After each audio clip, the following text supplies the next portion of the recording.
দুঃখের রাজ্যে বসত করি, দুঃখে ভরা জীবন,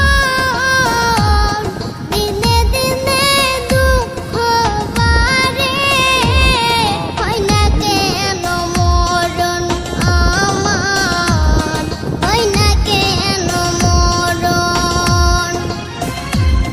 দুঃখ যদি বিক্রি হইতো আমি হইতাম ধনী, আমার কাছে আছে সই গো দুঃখ নামের খনি, সই গো দুঃখ নামের খনি।